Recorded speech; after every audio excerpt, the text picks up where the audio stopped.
ఒకరిద్దరు వ్యక్తులు చేసినటువంటి కొన్ని పేపర్ల దొంగతనం, అది లీక్ కాలేదు. కొంతమంది తమ వ్యక్తిగత స్వార్థానికి చేసినటువంటి కొన్ని పేపర్లు దొంగతనం చేసి వాళ్ళకి సంబంధించినటువంటి వ్యక్తులకి సంస్థలకి లాభం చేకూర్చాలనే ప్రయత్నం చేశారు తప్ప పేపర్ లీక్ అయి టీవీలలోనో పేపర్లలోనో సోషల్ మీడియాలో రాలేదు. ఒకరు ఇద్దరు వ్యక్తులు లేదా ఒక 10 మంది వ్యక్తులు తమ కుటుంబాలకు తమ ఇన్స్టిట్యూషన్కో సంబంధించినటువంటి వాళ్ళ కోసం 1-2 చోట్ల పేపర్ల దొంగతనం జరిగింది. దాని మీద ప్రత్యేకమైనటువంటి ఇన్వెస్టిగేషన్ ఏజెన్సీస్ అన్నీ ఇన్వెస్టిగేట్ చేస్తూ ఉన్నాయి. దాదాపు ఇప్పటికే 17 మంది రకరకాలైనటువంటి వ్యక్తులు ఇంక్లూడింగ్ ప్రొఫెసర్లతో సహా అరెస్ట్ అయినారు. తర్వాత భారత ప్రభుత్వమే ఇనిషియేట్ తీసుకొని నీట్ పేపర్ని రద్దు చేసింది.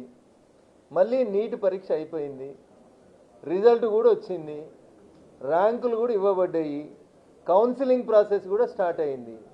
ఇక ఇప్పుడు ధర్నా అయిందన్న వారం రోజులు లేట్ అవుతుంది. రొటీన్ ప్రాసెస్ ప్రకారం జరగాల్సినటువంటి అడ్మిషన్ ప్రక్రియలో 7 నుంచి 15 రోజులు కొన్ని యూనివర్సిటీల ప్రాంతాల లోపల లేట్ అవుతుంది. నీట్ పేపర్ని ఒకటి దొంగతనం చేసినా ఇద్దరు దొంగతనం చేసినా లీక్ కాలేదు. దొంగతనం జరిగింది, దొంగతనం చేసిన వాళ్ళు అరెస్ట్ అయినరు, ఇంకా లోపలనే ఉన్నారు. ఆ పేపర్ని రద్దు చేసినాం, కొత్తగా పరీక్ష పెట్టినాం, రిజల్ట్ ఇచ్చినాం, స్టిపులేటెడ్ టైం లోపల ర్యాంకులు ఇచ్చినాం. నీట్ ఎగ్జామ్ రాసిన విద్యార్థులందరూ సంతోషంగా ఉన్నారు. ఇలా ఢిల్లీ జంతర్ మంతర్ దగ్గర నీట్ ఎగ్జామ్ రాసిన వాళ్ళు ఎవరన్నా ధర్నాలు ఉంటే చెప్పుండ్రి.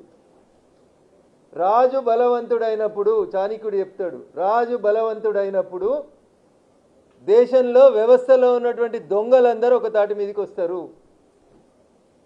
జంతర్ మంతర్ కాడ నీట్ పరీక్ష కోసం చర్చ జరిగితే ఆర్టికల్ 370ని పునరుద్ధరిస్తారు అని ఎట్లా మాట్లాడుతున్నాడు? వాడు స్టూడెంట్ ఎట్లయితాడు? ఖలిస్తాన్ జిందాబాద్ అనేటానికి నీట్ పరీక్షకు ఏం సంబంధం ఉంది?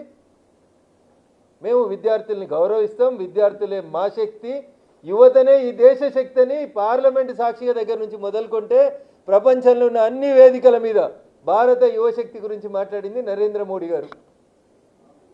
58 ఏళ్ళ యువకుల గురించి మేము మాట్లాడలేము, 58 ఏళ్ళ మేము యువకులు అనుకుంటలేము. 50 ఏళ్ళు దాటిన వాళ్ళు కూడా మేము విద్యార్థులమని వచ్చి జంతర్ మంతర్ దగ్గర ధర్నా చేస్తుర్రు.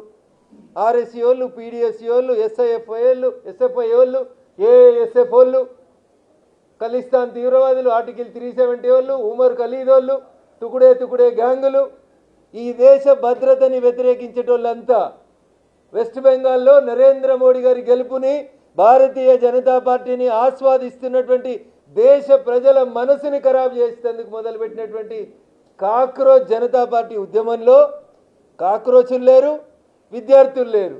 సంఘ విద్రోహ శక్తుల్ని ఆ బ్యానర్ కిందకి తీసుకొచ్చి ఇక్కడ ధర్నా పేరిట భారత ప్రభుత్వాన్ని నరేంద్ర మోడీ నేపాల్ కర్తే హంలో ఎవడరా నువ్వు నేపాల్ చేసేందుకు? నేపాల్కి నీటికి ఏం సంబంధం ఉంది? ఇట్లా మీ బయటలో కనబడతా ఉన్నాయి కదా నేపాల్ చేస్తామనేది.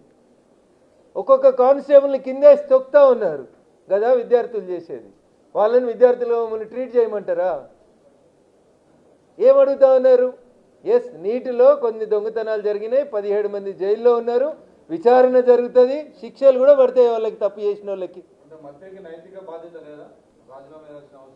సో ఈ దేశానికి స్వతంత్రం వచ్చిన 1947 ఆగస్టు 15 నుంచి ఇప్పటిదాకా రైలు ప్రమాదాలు, విమాన ప్రమాదాలు, పేపర్ లీక్ అవుడు, గ్యాస్ లీక్ అవుడు, కట్టిన బంగ్లాలు కూలిపోవుడు, ఇట్లా రకరకాలైనటువంటి సంఘటనలు 1947 నుంచి ఈ రోజు దాకా జరిగినాయన్ని బాధ్యత వహించి ఏ ప్రభుత్వంలో ఎంతమంది మంత్రులు రాజీనామా చేసిండ్రు? మేము దాన్ని పార్లమెంటు వేదికగా చర్చించేందుకు రమ్మంటున్నాం. చర్చకు రమ్మంటే రాహుల్ గాంధీ పారిపోతున్నాడు, బయట లొల్లి పెడతా అంటున్నాడు రోడ్ల మీద. నీ దగ్గర గణాంకాలు ఉంటే నువ్వు వచ్చి ఫ్లోర్లో నీకు మైక్ ఇస్తాం, చర్చ స్టార్ట్ చేయంటున్నాం. మీరు నీటిపై చర్చ జరగాలన్నా ధర్మేంద్ర ప్రధాన్ గారు రాజీనామా చేయాలన్నా ధర్మేంద్ర ప్రధాన్ గారు రాజీనామా చేయాలి. రాజీనామా చేసినాక చర్చ ఏముంటుంది? ఇంకా మీరు చర్చను ప్రారంభించి చర్చలో మా తప్పుల్ని ఎత్తి చూపుండ్రి. When we cannot defend our self, అప్పుడు మీరు మా రాజీనామా అడుగుండ్రి. మేము చెప్పిన సమాధానంతో సంతృప్తి చెందకపోతే then definitely we will quit our jobs. మేము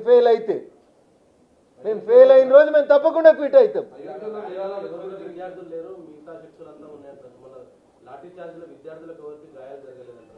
ఇప్పుడు 50 సంవత్సరాలు దాటిన ఆయన నేను వచ్చి పిహెచ్డీ చేస్తున్నాను, నేను జేఎన్యూ విద్యార్థిని, నేను ఢిల్లీ యూనివర్సిటీ విద్యార్థిని అని క్లెయిమ్ చేసుకుంటే I cannot blame such type of things. మీరు మాట్లాడుతుంది నీట్ గురించి మాట్లాడుతున్నారు, నీట్ వల్ల నష్టపోయిన విద్యార్థుల గురించి మాట్లాడుతున్నారు. అందులో నీట్ ఎగ్జామ్ రాసిన ఒక్క విద్యార్థి ఆ ధర్నాలు ఉంటే మీరు ఫైండ్ అవుట్ చేయండి.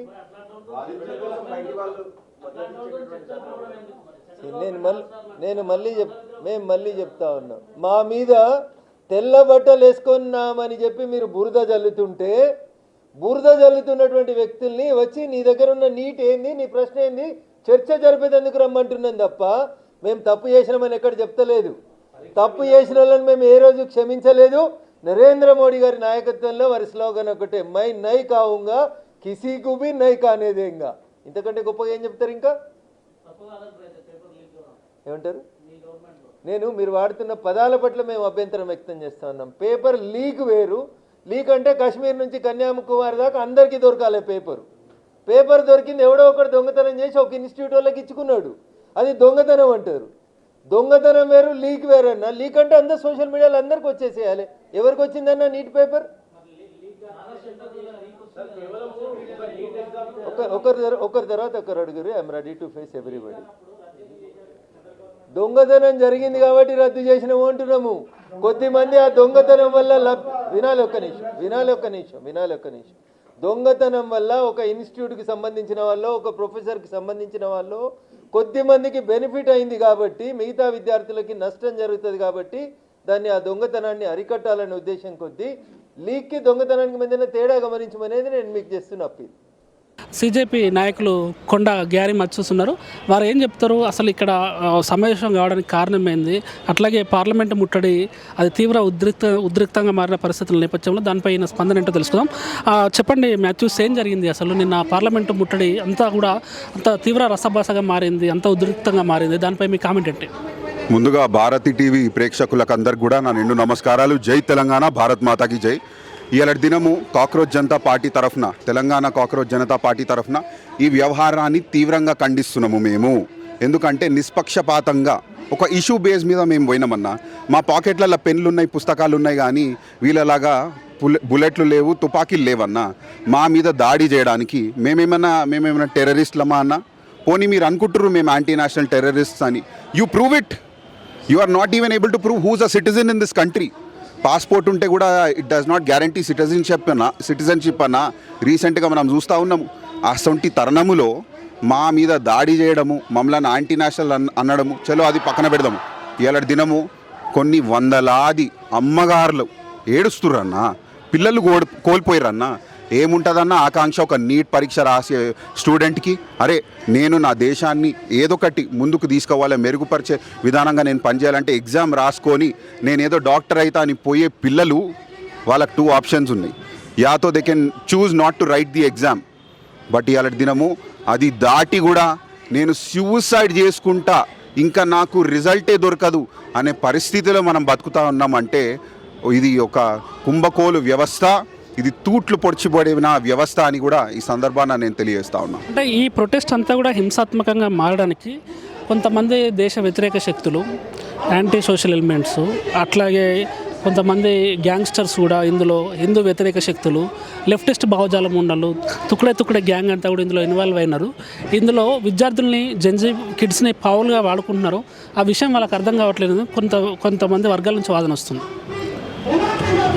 యాంటీ హిందూ అనేది అయితే అంటారో అన్న, ఎక్కడన్నా నిరూపించండి. సరే, హిందుత్వం అంశం మీరు తీసిర్రు. మాననీయ మంత్రి గారు ఎవరైతే ఉన్నారో వారి పేరు ధర్మేంద్ర ప్రధాన్ కదన్నా, వారి పేర్లో ధర్మం ఉంది కదన్నా. నేను ఒక మాట చెప్పదలుచుకున్నానన్న. నేను ఒక క్రైస్తవుని. కృష్ణ వారు ఏమన్నారు? యదా యదా హి ధర్మస్య గ్లానిర్భవతి భారత అవ్యుత్థానమ ధర్మస్య తదాత్మానవ సృజామ్యహం. అంటే ఏంటిది? जहाँ जहाँ अधर्म होगा वहाँ धर्म संस्थापित करने के लिए कृष्ण जी पधारेंगे, अवतार लेंगे. ఇలా దినం నేను అడుగుతున్నాను, చలో మీరే హిందుత్వవాదులు అనుకుందాము, మీరే అసలైన సిసలైన హిందువులు అనుకుందాము. ఇలా దినం మీరు ధర్మానుసారం వ్యవహరిస్తురన్నా? మీ వ్యవహారం ఎట్లుంది? వ్యవహారీ శైలం ఎట్లున్నది? ఒక కనికరము రాహిత్యంగా పనిచేస్తూ ఉన్నారు. ఇలా దినము పిల్లలు చచ్చిపోతుంటే మీరు ధర్మాన్ని గురించి మాట్లాడతారా? ఎక్కడుందన్న ధర్మము? ఓన్లీ అధర్మం ఉందన్న. అంటే ఇప్పుడు వీళ్ళకు అంటే వీళ్ళు ఎవరైతే మిమ్మల్ని తీవ్రంగా విమర్శిస్తున్నారో దానిలో ప్రధానంగా విమర్శ ఏంటంటే ఈ CJP అనేది ఏదైతే ఆమ్ ఆద్మీ పార్టీ ఉందో దానికి బి పార్టీ, అందులో పనిచేసిన వాళ్ళే గతంలో ఇక్కడ నాయకులు వ్యవహరిస్తున్నారు. దీని వెనుక కూడా కేజ్రీవాల్ ఢిల్లీ కేంద్రంగా నడిపిస్తూ ఉన్నాడు, ఫండింగ్ చేస్తూ ఉన్నాడు అని అంటున్నారు.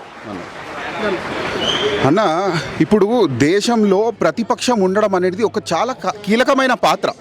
ఆ దినము ఏదైతే ఇందిరాగాంధీకి వ్యతిరేకంగా లేచిన జనసంఘ్ ఉందో, ఇవాళ దినము భారతీయ జనతా పార్టీ అని ఆవిర్భవించిన పార్టీ ఉందో, ఏడికెళ్ళి వచ్చింది? ఆపోజిషన్కి వెళ్ళి వచ్చింది కదన్న. 100% ఒక వ్యవస్థలో తప్పు ఉన్నప్పుడు, ప్రభుత్వం తప్పు చేస్తున్నప్పుడు, ప్రభుత్వ వైఫల్యాలని ప్రశ్నించడానికి 100% ఆపోజిషన్ రైజ్ అవుతుంది. That does not mean we're oppose to the country, we're oppose to the policies of the government. We care about this country.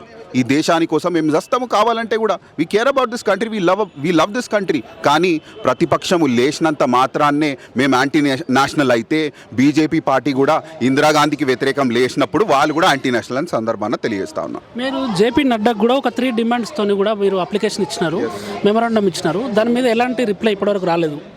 గౌరవనీయులైన జేపీ నడ్డా గారికి 3 ప్రస్తావనలు మేము టేబుల్ చేసినామన్నా.